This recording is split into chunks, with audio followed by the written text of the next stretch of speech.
MUKAMA waitu asimwe. Ekiro kyati ntusaba ekitinisa kya Ruhanga Kiije Mubwomezi Bwaitu. Bayibuli negamba ngu tuli ekaro y'omwoyo arukwera itu abaikiriza Yesu Kristo nk'omujuni waitu. Nawe ke tusaba ekitinisa kya MUKAMA Kiije mu ekaro y'omwoyo arukwera ogu nigwo mubiri gwawe. Ekitinisa kya Ruhanga obukikwija ntukizibwa. Ekitinisa kya Ruhanga obukwija ntunga ebirungi byona ebya MUKAMA yategekire omunsi muno. Tutakasabire reka tubanze tusome Hagai esura ya 2 orukara rwa 7 garukira rukara rwa 9. Hagai esura ya 2 orukara rwa 7 garukira rukara rwa 9 negambire kandi nditengesa amahanga gona nebintu ebirukwendwa ebyamahanga gona biriija kandi ndiijuza enju ekitinisa agambire MUKAMA wamahe. Efeza zange nezabu zange agambire MUKAMA wamahe. Ekitinisa kyenju eyahanyuma kirikira obukuru ekyeyokubanza agambire MUKAMA wamahe. Kandi kiikaro kinu nuho ndihera obusinge agambire MUKAMA wamahe. MUKAMA yerahire kukukora ebirungi mu bwire buno bw'enyuma. MUKAMA agambire Efeza ze nezabu ze kandi oli yekaruye oli enju ya MUKAMA nayenda kwijuza ebirungi byona. Ebirungi ebyamahanga gegomba, ebirungi ebyamahanga gagonza najja kubikwijuza. Ekitinisa kye najja kikwijuza Mubwomezi bwawe. Efeza nagireta, ezabu nagireta nekitinisa kye kandi agambire ekitinisa kyenju eyahanyuma kirikira obukuru ekyeyokubanza. Leka tusabe ngwe ekitinisa kya MUKAMA Kiije Mubwomezi Bwaitu. Leka tusabe MUKAMA ayoleke nka MUKAMA w'ekitinisa byone bitakumeha ekitinisa Mubwomezi Bwaitu leka birugemo mu ibali ya Yesu. Leki barali rinyumizibwe. Abantu baraturora barole ekitinisa kya MUKAMA. Abantu bararo Mubwomezi Bwaitu barolo Mubwomezi obwijire ekitinisa kya MUKAMA n'oburungi bwa Ruhanga wamahe.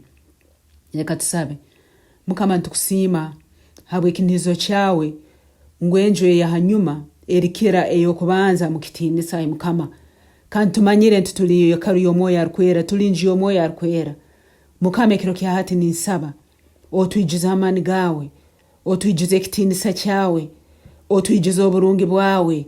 MUKAMA leta Efeza, leta ezabu ez'amahanga getaga, ez'amahanga gegomba. Tukore ebirungi ayi MUKAMA wamahe. Tuhe embabazi zawe MUKAMA w'abakama. Tuho kugoza kwawe ayi Yesu Kristo manarango Mubwomezi. Obuturayi mukaganye nchakara leka turoro oburungi bwa Mubwomezi Bwaitu. Obuturayi mukaga obuturabya amagaro ebajo leka tukusima bako turozire byamane byokora Mubwomezi Bwaitu MUKAMA. Sese ekitinisa kya Mubwomezi Bwaitu ekiro kyate mu ibali ya Yesu.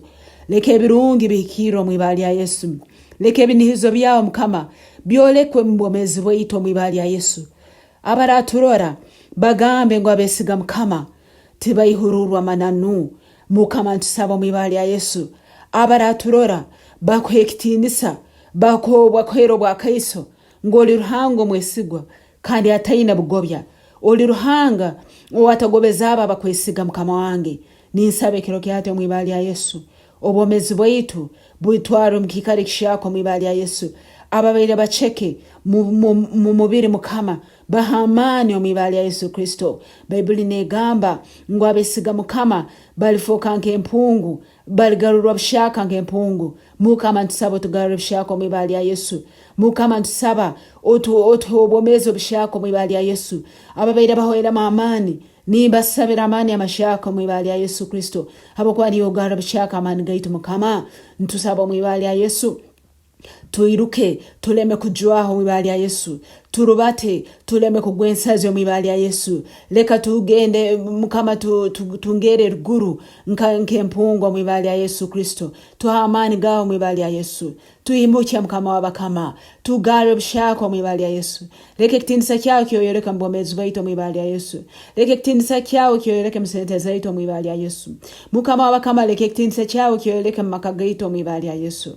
Ai MUKAMA w'amani leka ekitinisa kyawe kiyoyoreka mbana baitu mu ibali ya Yesu. MUKAMA leka ekitinisa kyawe kiyoyoreke mu kusoma Bayibuli, mu kusaba, mu kukugonza. Ai MUKAMA leka amani gawo gaije Mubwomezi Bwaitu.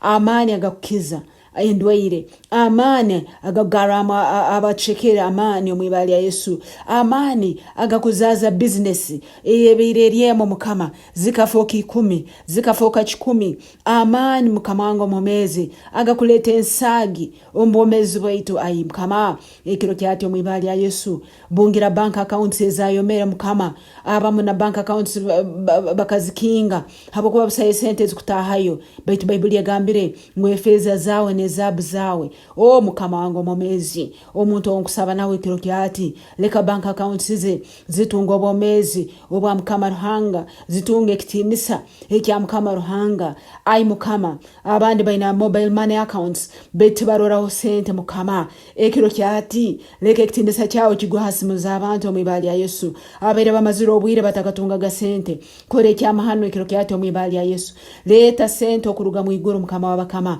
kwataha abantu abere batakunihirwa mukama babatero sente asimu zabo omwibali ya Yesu Kristo manarango Mubwomezi ayi mukama abandi fees zikabura amasomero gakalema moya arukwera mukama mubungire kiro kyate omwibali ya Yesu ebiroto bye byokusoma akatunga degree mukama birete Mubwomezi wa omwibali ya Yesu leka huhamoro yarwa mbiroto byokusoma omwibali ya Yesu ababere babuziro sente za semesters ezebikaguzo mukama bagabire nensagi omwibali ya Yesu bagabiro atali semester yonka mukama Bwaitu na semesters genda kuija nemyaka yeri maiso mukama wabakama abataina kunihira nambera bari hafizi ayi mukama leta mukama wanga abayambi leta abayambi ayi Yesu kwata abantu bona babamanyire mukama bagabire ebyetago byabo omwibali ya Yesu Kristo mwana Ruhanga Mubwomezi mukama ninkusima mukama ninkugiza